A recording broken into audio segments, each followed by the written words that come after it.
There is a particular kind of betrayal that does not arrive with noise. It does not come with a fight, or a confession, or a dramatic moment where someone looks you in the eye and tells you what they have done.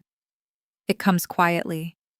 It comes in the form of a document, a signature, a date on a piece of paper that tells you something happened while you were not looking, while you were trusting, while you were going about your life, while you believed that the people who were supposed to protect you were doing exactly that.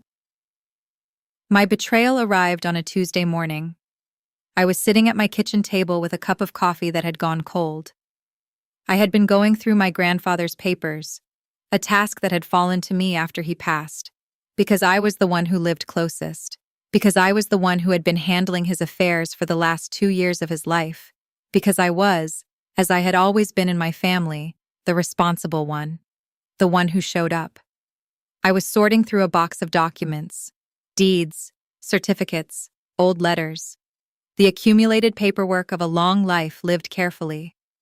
And then I found it. A document I had never seen before, dated 14 months earlier. A deed of transfer. My grandfather's property, the house where he had lived for 41 years, the house where I had spent every summer of my childhood, the house that he had told me, clearly and repeatedly and in writing, would come to me when he was gone, had been transferred, not to me, to my parents, 14 months ago, while my grandfather was still alive, while I was driving him to his medical appointments and managing his medications and sitting with him on Sunday afternoons and listening to his stories about a life that stretched back further than I could fully imagine.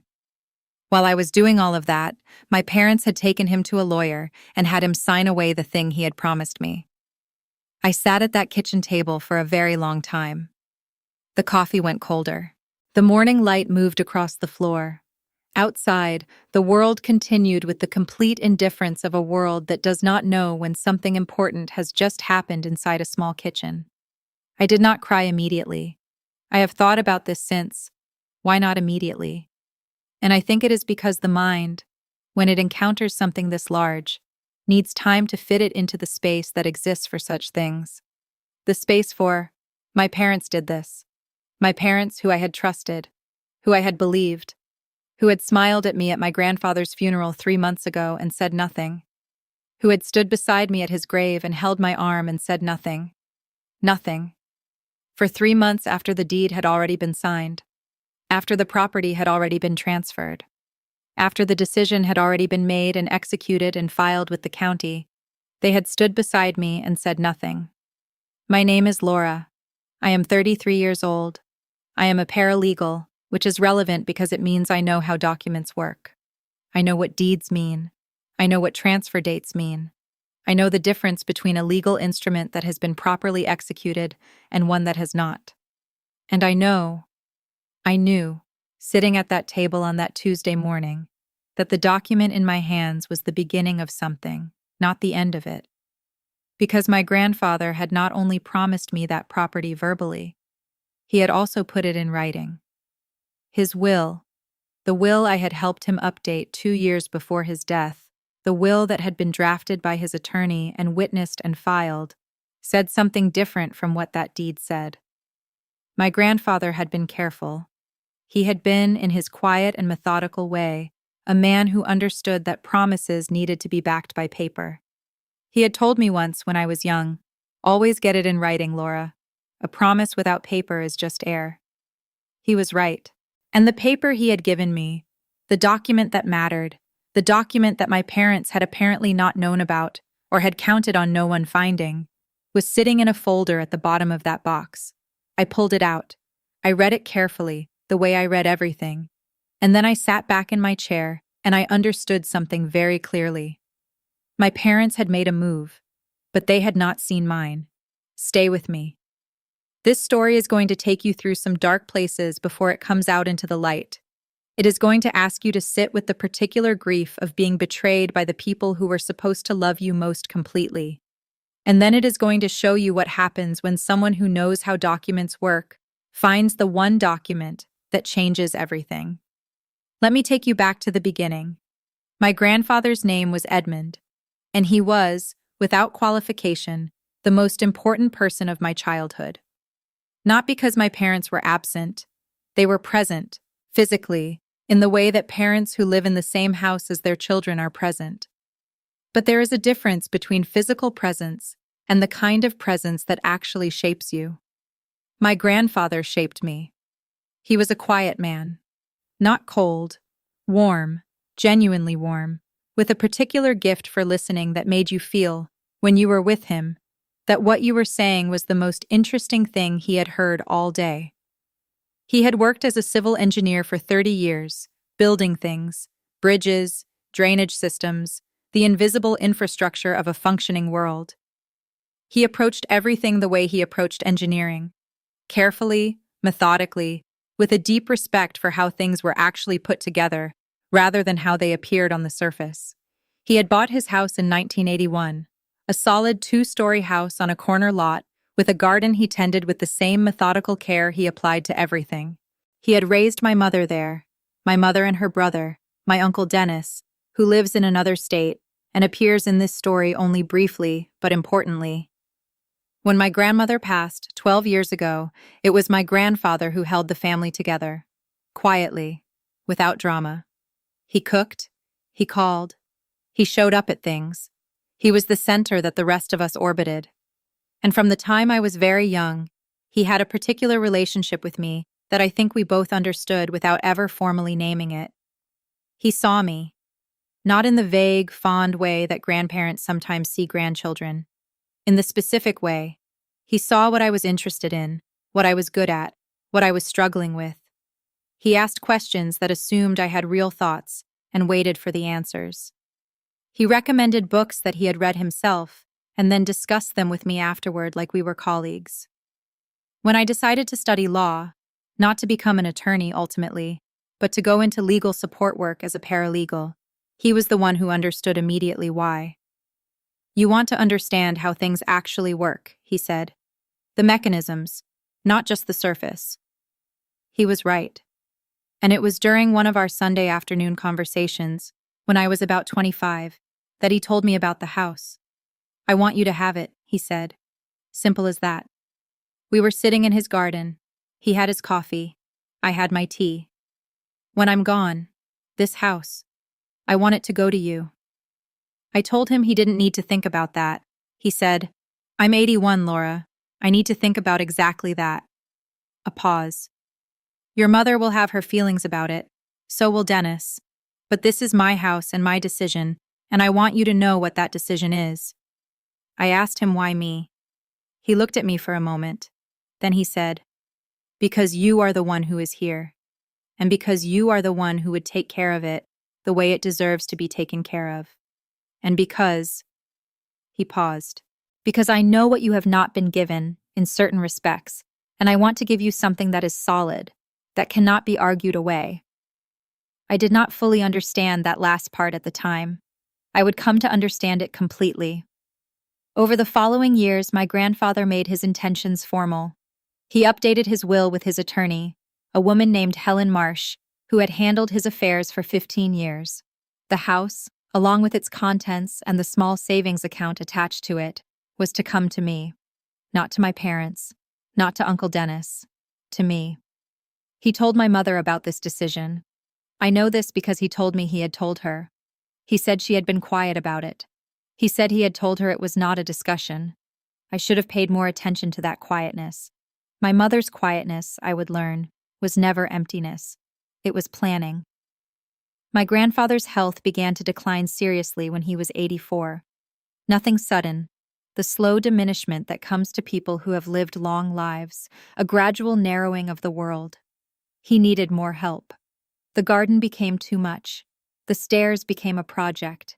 He needed someone to drive him to appointments, to manage his medications, to handle the practical business of keeping a life running when the body begins to make things difficult. I was there. I want to say that without self-congratulation, because it was not a sacrifice in the way people sometimes frame these things. I wanted to be there. My grandfather was my person, and being needed by him was not a burden. It was a privilege. I rearranged my work schedule. I drove 40 minutes each way twice a week, and more when things were harder. I learned his doctor's names and his medication schedule and the particular way he liked his eggs on Sunday mornings. My parents visited occasionally, monthly, sometimes less. They lived an hour away, which is not a great distance, but there was always something: my father's golf, my mother's book club, the general busyness of a retirement that had somehow become fully scheduled. They came when they came, they called when they called. They were, in the specific way of people who are present just enough to avoid being absent, involved.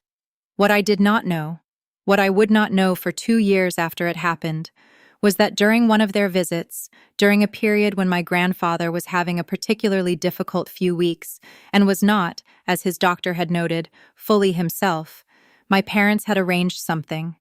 They had brought a document. They had brought their own lawyer, not Helen Marsh, not my grandfather's attorney of 15 years, but a different one. Someone I had never heard of. Someone whose name appeared on the deed of transfer I found in that box. They had sat with my grandfather, and they had had a conversation I was not present for.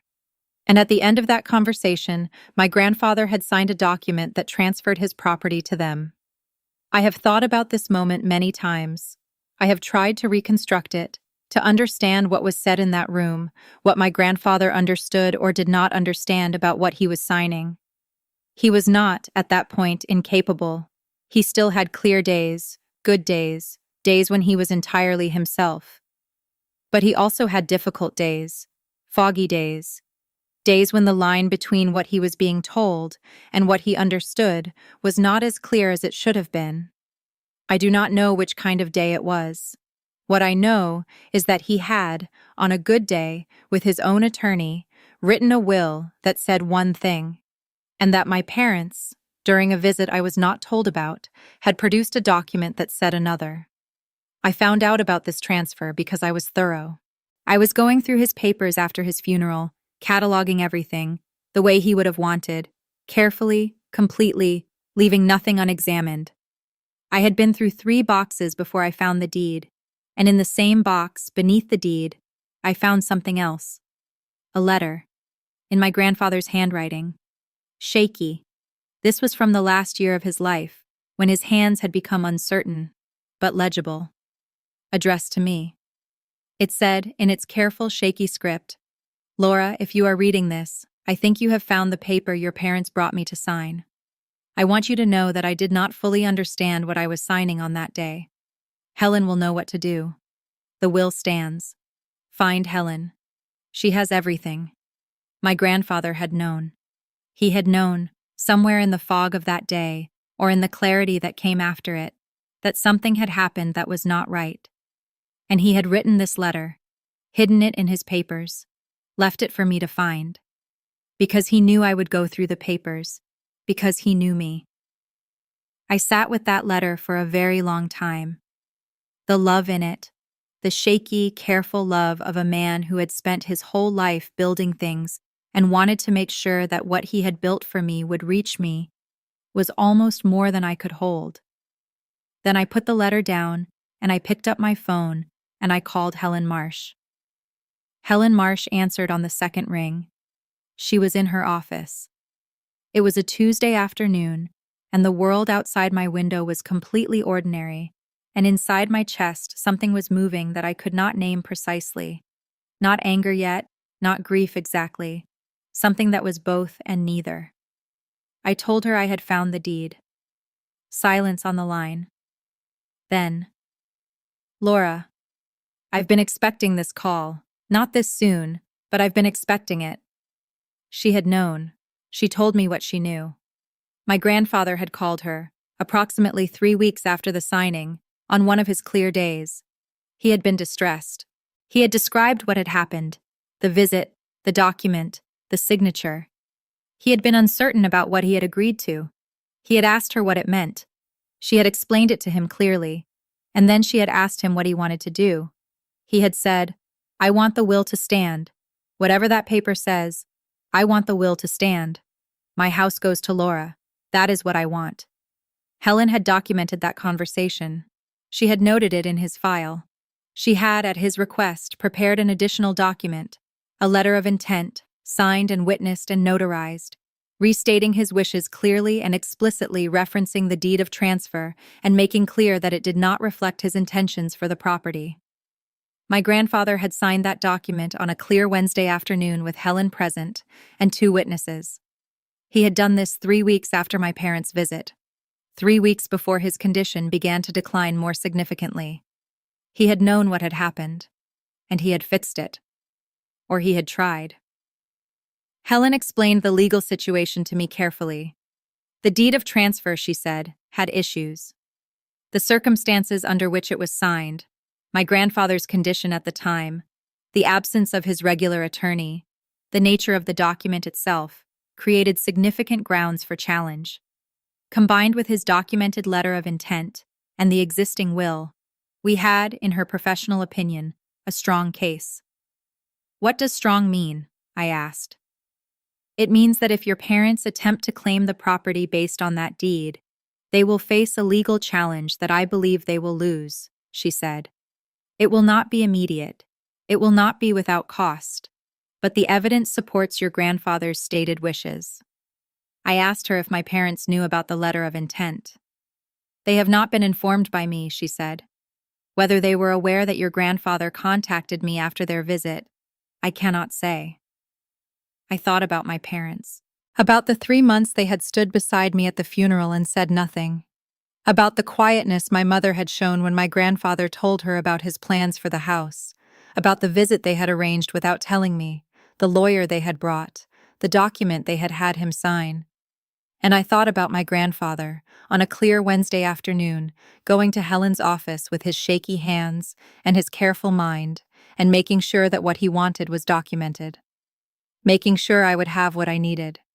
He had known they might try. He had prepared. And so, now, would I.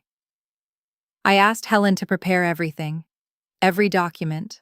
The will, the letter of intent, the record of his conversation with her, the notarized statement of wishes. I asked her to compile it into a complete file. Then I did something I had been thinking about since that morning. I called my mother. I told her I had been going through Grandpa Edmund's papers. I told her I had found some interesting documents. I told her I thought we should all meet. The whole family, her, my father, Uncle Dennis. I said I had some things to discuss about the estate.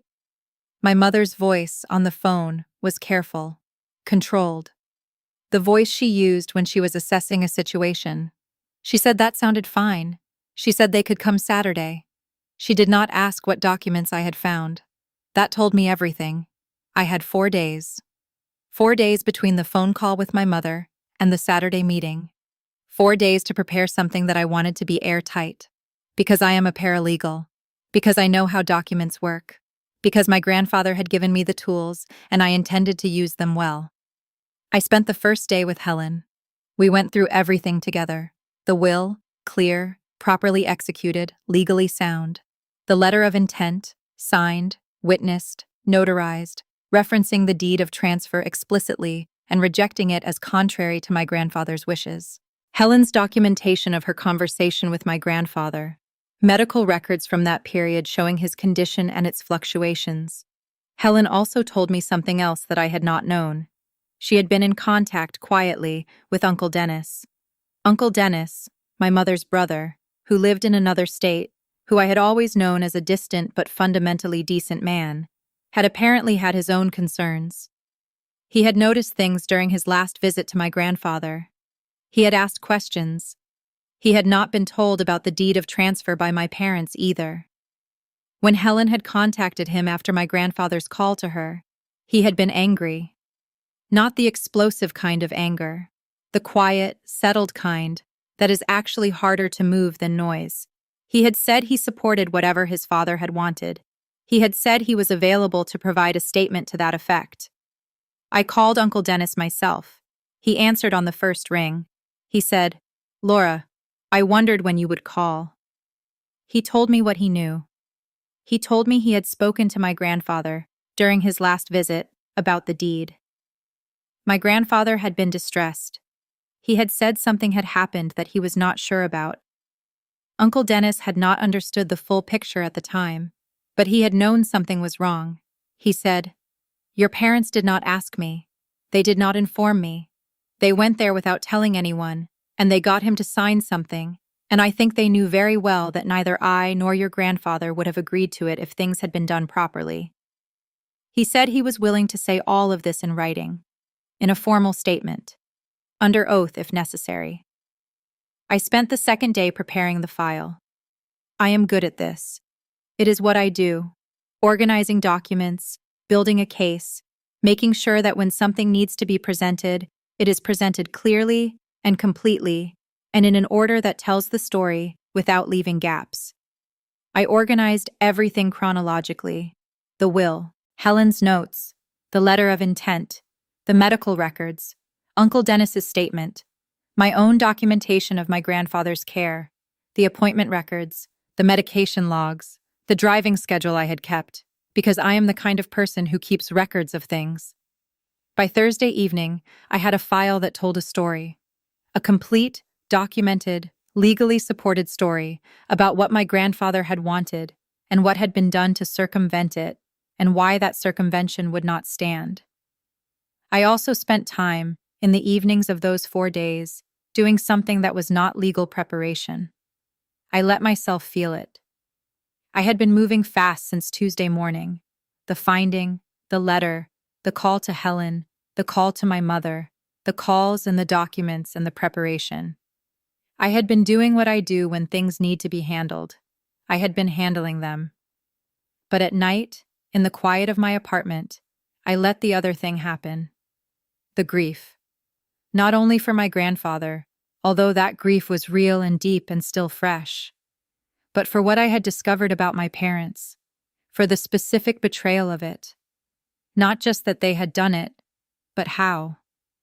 The visit they had not told me about, the lawyer they had brought, the 3 months of silence at the funeral and after. I had spent my adult life operating on the assumption that whatever flaws my family had, whatever tensions existed, the foundation was fundamentally solid. That my parents, at the bottom of it, were people I could trust with the important things. That assumption was gone now. In its place was something I can only describe as a clear-eyed sadness. Not hatred, not rage, just the particular sorrow of seeing something clearly that you had previously seen through the softening lens of hope. I cried about it on Thursday night. I let myself do that. And then on Friday morning, I got up and I finished preparing the file. I was ready for Saturday. They arrived at 11. My parents together, my father with the slightly too casual energy of a man who has been told not to seem nervous, my mother with her controlled face and her careful eyes. Uncle Dennis had flown in the night before. I had not told my parents he would be there. That was a choice I had made deliberately. Some information is more useful when it arrives as a surprise. When my mother saw Dennis in my living room, something shifted in her expression. Small, fast, but I saw it. "Dennis," she said, "I didn't know you were coming." "I know," he said. We sat down. I had arranged the room deliberately, not hostile, but clear. The coffee table between us, the file on the table, nothing else. I said, "Thank you all for coming. I want to talk about Grandpa Edmund's estate. Specifically, I want to talk about the property." My father cleared his throat. My mother's hands were folded in her lap. "We've been handling that," my mother said. "I know," I said. "I found the deed." A silence. "That was a legal transfer," my mother said. "Edmund signed it. It was his decision." I looked at her. I let a moment pass. "I also found a letter," I said, "in his handwriting. And I spoke with Helen Marsh." My mother's composure shifted. Fractionally. But it shifted. "Helen Marsh," she repeated. "His attorney, the one he called 3 weeks after your visit." I opened the file. The one he told about feeling uncertain about what he had signed.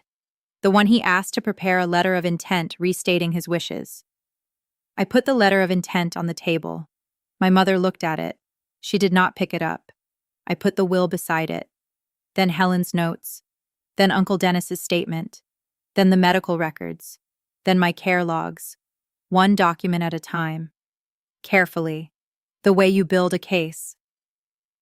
What you are looking at, I said, is a complete picture of what Grandpa Edmund wanted, documented across multiple formats, witnessed and notarized, and supported by his own attorney of 15 years and by his son.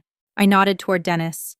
What the deed you obtained represents is a document signed under circumstances that his own attorney has documented as inconsistent with his capacity and wishes on that day. My father said, "Now wait a minute." "I'm not finished," I said. He stopped. I had practiced this. Not the words exactly. I am not someone who scripts conversations word for word. But the tone, the pace, the thing my grandfather had always done when something mattered. Calm, methodical, unhurried. Taking up the space you were entitled to without apology. "I am not here to start a war," I said. "I want to be very clear about that. I am not here to destroy this family or to punish anyone. I am here because my grandfather told me clearly what he wanted, and he took steps to make sure those wishes were documented and protected, and those wishes are going to be honored." My mother's jaw tightened. He was an old man, Laura. He was not always clear about. Helen Marsh's notes from their conversation 3 weeks after your visit document him as lucid, clear, and explicit, I said. His medical records from that same week confirm a good period, and the letter of intent was executed under proper witnessing procedures. I paused. The deed was not. Silence. Dennis spoke. His voice was quiet and final in the way of someone who has made a decision and is not going to unmake it. "Mom and Dad are gone," he said to my mother. "This is Edmund's house. He built his life there. He told me 20 years ago that he wanted Laura to have it. And from everything I have seen in the last week, he did everything in his power to make sure that happened." A pause. "I'm not going to be part of undoing that." My mother looked at Dennis for a long moment. Then she looked at me, and I saw something happen in her face that I had not expected. Not anger, not the defiance I had braced for. Something more complicated. Something that looked, underneath the control, like the beginning of shame. She said, "We needed the asset, Laura. Our retirement is not what we expected it to be. We needed—" "I understand that," I said, "and I want to help you. Genuinely." I meant it. Whatever they had done, they were my parents, and they were aging, and the fear behind what they had done was real even if the action was wrong. But not this way. Not at the cost of what Grandpa Edmund built and what he wanted. We can talk about how I can help you after this is resolved. My father had not said anything for several minutes. He was looking at his hands. He looked, in that moment, very old. He said, "He really called Helen after?" "Yes." "He really wrote you a letter?" "Yes." A long pause. Then quietly to my mother, "Patricia, we need to stop." My mother looked at him. Something passed between them that I could not fully read. Then she looked at the documents on the table, and she said nothing. But the nothing was a different kind of nothing from before. It was the nothing of a decision being made. The property came to me, not without process. These things are never without process. There were legal steps, filings, a formal withdrawal of the deed of transfer that my parents' attorney submitted 6 weeks after that Saturday. There were conversations with Helen that required patience and precision. There were moments when I thought it might become a longer fight than it was. But the fight, in the end, was shorter than I had feared. Because my grandfather had been thorough. He had spent his entire career as an engineer building things that would last. And in the last years of his life, when he had understood that something might be done to circumvent what he wanted, he had applied that same engineering mind to the problem of protecting it. He had called Helen. He had signed the letter. He had written me his note and placed it where he knew I would find it. He had trusted me to find it. He had trusted me to know what to do with it. He was right to trust me. I moved into the house 6 months after his death. I did not do this lightly. I sat with the decision for weeks. I walked through the rooms and thought about what it would mean to live in the space where he had lived, to tend the garden he had tended, to sit in the kitchen where we had had our Sunday conversations. I decided it was what he would have wanted. The garden needed work after a year of his declining health and my divided attention. I spent the first spring putting it back together. I learned things I had not known before, about soil and pruning, and the particular stubbornness of certain plants that survive neglect and come back anyway. There is something he would have appreciated about that. The coming back. My relationship with my parents is complicated now. I will not pretend otherwise. There was a long period after that Saturday when things were very strained. Not hostile exactly, but careful in the way of people who have crossed a line and are not sure how to be around the person on the other side of it. We have talked. Honestly, uncomfortably, in the way that necessary conversations are always uncomfortable. My mother, who is not a person who acknowledges mistakes easily, has come the closest she is capable of coming to accountability. She said once in a phone call that I think cost her something real. We convinced ourselves it was the right thing, that we needed it more. I think we stopped asking whether it was actually ours to take. That is not a full apology, but it is something. It is more than I expected from her. My father has expressed his regret in the particular way of men like my father, through actions more than words. He has come to the house twice to help with repairs. He worked on the back fence one Saturday morning without being asked and without making it a conversation. I made him lunch. We ate in the garden. It was not comfortable, but it was real. Uncle Dennis and I are closer than we have been in years. He has visited twice. He walks through the house the way someone walks through a place that holds something important, touching the familiar things with a particular tenderness. He told me once that being in the house makes him feel close to his father. I told him that was exactly the right way to feel. I want to say something now about what all of this means. Not just my story, the broader thing. We are told, from the time we are children, that family can be trusted in ways that other relationships cannot. That the people who are connected to us by blood operate according to a different and more reliable set of rules. That family does not do certain things. The truth is more complicated. Family is made of people. And people, under pressure, under financial fear, under the particular desperation that comes from seeing a resource and believing they deserve it more than someone else does, people make choices that are not good, that are not right, that betray the trust that the word family is supposed to guarantee. This does not mean family is worthless. It does not mean trust is impossible. What it means is that trust must be earned specifically, not assumed by category, not granted because of blood.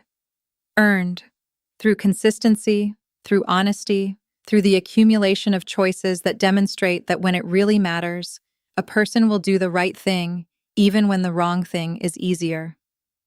My grandfather earned that trust over 86 years of exactly such choices. My parents, in one visit with a document and a different lawyer, spent something they could not easily get back. They are spending years trying to earn it back now, in the small ways available to them. I am watching. I am not closed. But I am clear. And the house, the solid 2-story house on the corner lot, with the garden that is coming back, and the kitchen where the Sunday afternoon light still falls the same way it always did, the house is exactly where my grandfather wanted it, in the hands of the person who would take care of it the way it deserved. I sit in that kitchen on Sunday mornings now. I make the same kind of coffee he made. I watch the light move across the floor in the way it always did, the way light moves in a house that has been standing in the same place for 41 years and intends to keep standing. And I think about what he said to me in the garden all those years ago. Always get it in writing, Laura. A promise without paper is just air. He gave me the paper. I knew what to do with it. And the house, and the garden, and the Sunday morning light, those are mine now. Solid and documented, and exactly as he intended. That is what it means to be seen by someone who loves you. They do not just promise you things, they make sure the promises hold.